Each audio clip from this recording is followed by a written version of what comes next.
नमस्कार दोस्तों, ये video editorial compilation for mains का पार्ट है। आप प्लेलिस्ट में जाके एडिटोरियल की वीडियोस पेपर वाइज और टॉपिक वाइज देख सकते हो। और अगर आप दिसंबर 2019 के बाद की वीडियोस को देखना चाहते हो तो वीडियो के नीचे मौजूद ज्वाइन बटन की सहायता से आप मेंबरशिप को ज्वाइन कर सकते हो। चलिए डिस्कशन स्टार्ट करते हैं। आप जीएस पेपर 3 के इस टॉपिक से आर्टिकल को रिलेट कर सकते हो। ये आर्टिकल लिखा गया है M.K.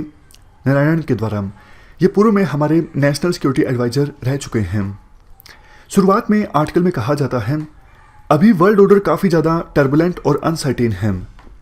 इस अनिश्चितता के माहौल में इंडिया को सही स्ट्रेटेजिक डिसीजंस लेने की आवश्यकता है। जैसे कि इंडिया को अभी कौन कौन से सिक्योरिटी चैलेंजेस का सामना करना पड़ रहा है, कौन से देश से थ्रेट है और किस प्रकार की थ्रेट है। चाइना से ज़्यादा थ्रेट है या फिर पाकिस्तान से ज़्यादा थ्रेट है, और क्या कुछ इंडिया कर रहा है उस थ्रेट से निपटने के लिए। इसके अलावा इंडिया को यह भी डिसाइड करना होगा कि सिक्योरिटी के स्फीयर में कौन से ऑब्जेक्टिव्स को इंडिया अचीव करना चाहता है। क्या इंडिया जिस प्रकार से मिलिट्री पर खर्च कर रहा है उससे इंडिया के स्ट्रेटेजिक ऑब्जेक्टिव्स पूरे हो पा रहे हैं या फिर नहीं हो पा रहे हैं। एग्जाम्पल की सहायता से समझते हैं। देखो, 2018 के डेटा के अनुसार उन देशों की लिस्ट में जिन्होंने सबसे ज़्यादा मिलिट्री पर खर्च किया, इंडिया का स्थान चौथे नंबर पे है। यूएसए ने मिलिट्री पर सबसे ज़्यादा खर्च किया, उसके बाद चाइना का नंबर, तीसरे नंबर पे सऊदी अरेबिया का और चौथे नंबर पे इंडिया का।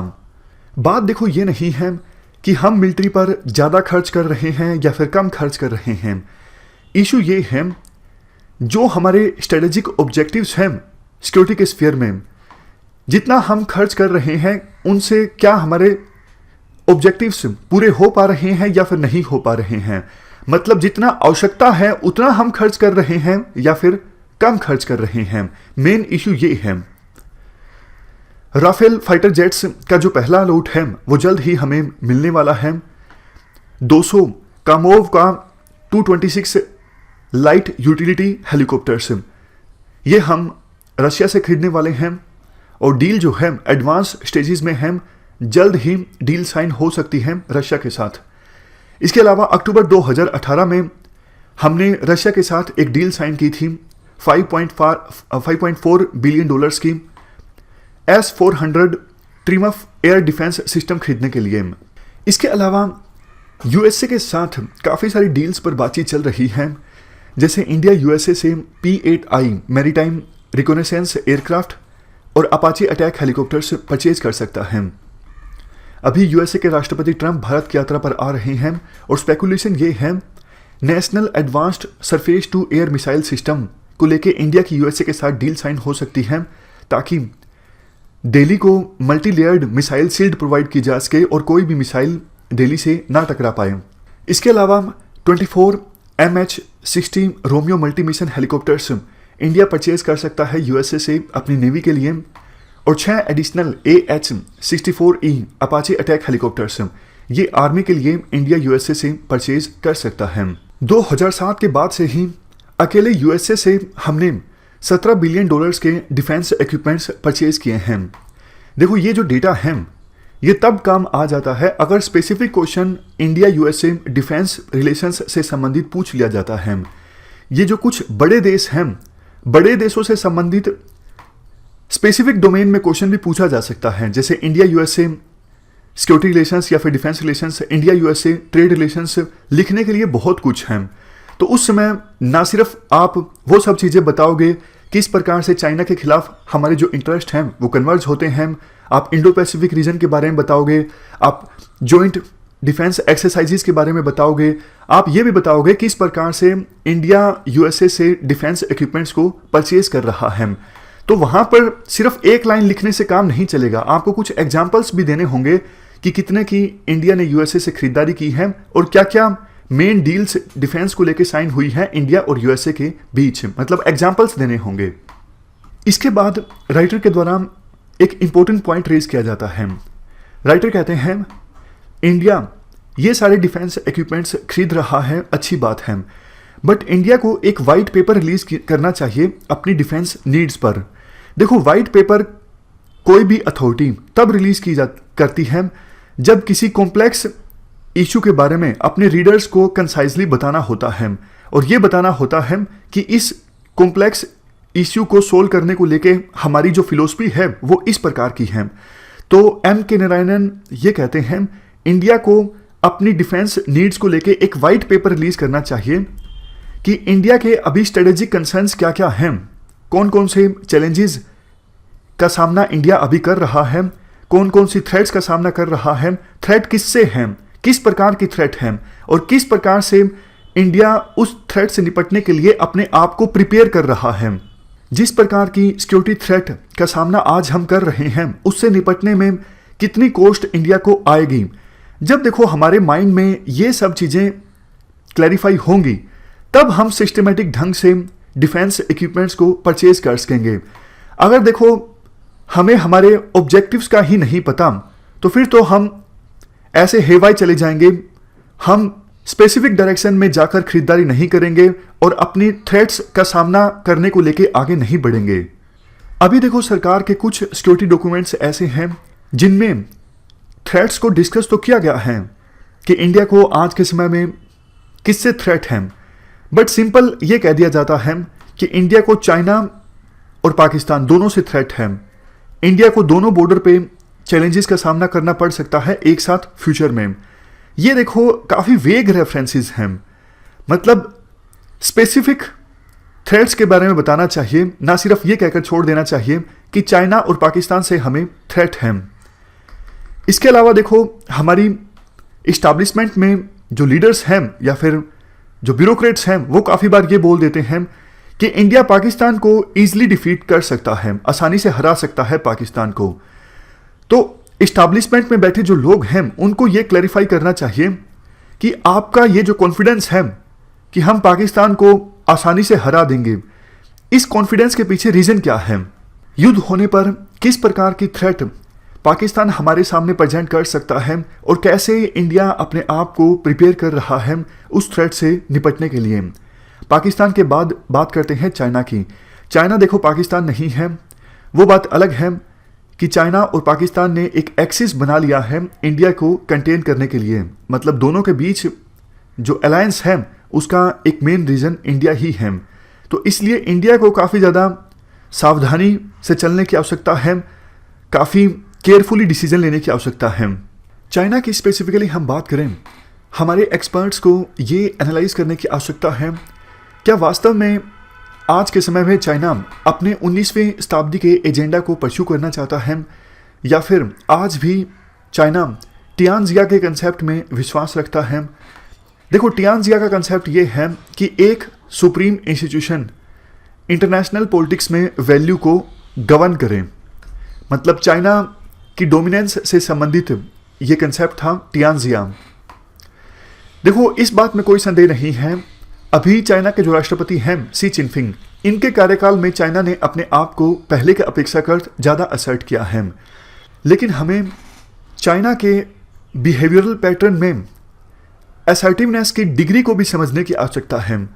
जो कुछ यूएसए चाइना के बारे में बोलता है कि चाइना की जो पॉलिसीज़ हैं वो एक्सपेंशनिस्ट हैं, चाइना की जो पॉलिसीज़ हैं वो एग्रेसिव हैं, या फिर जिस प्रकार से वेस्टर्न कंट्रीज़ चाइना के बारे में नैरेटिव प्रेजेंट करती हैं, हमें सीधा सीधा उस नैरेटिव को नहीं मानना चाहिए।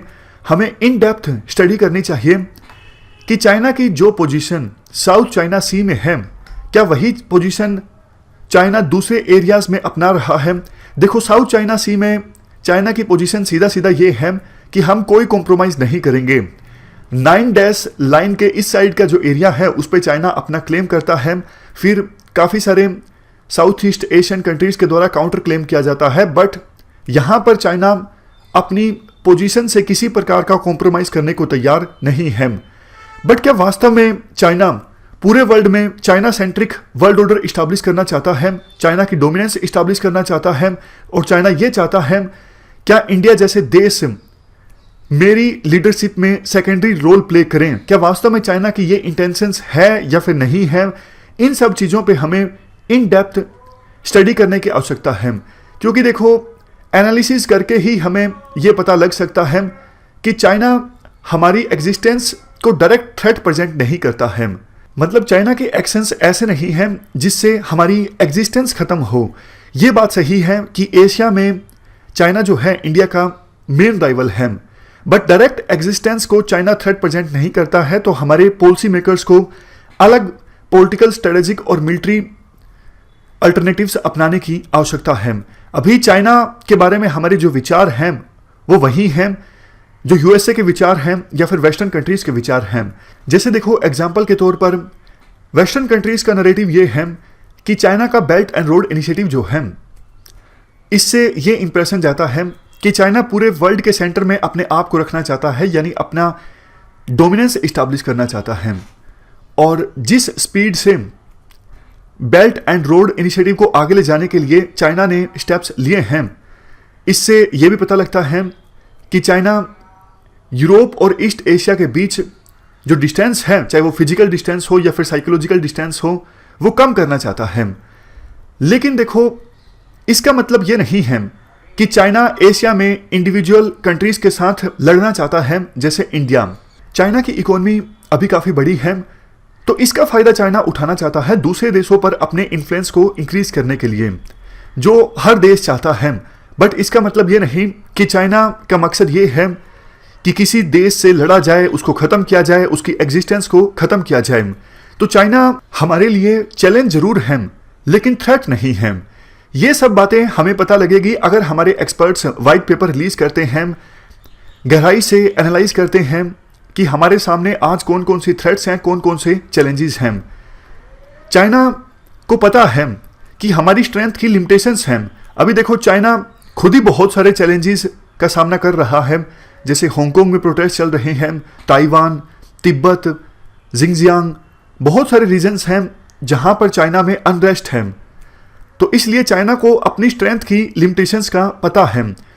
चाइना ने 1980s के बाद से ही फॉरेन सॉइल पर अपनी आर्मी का इस्तेमाल नहीं किया है।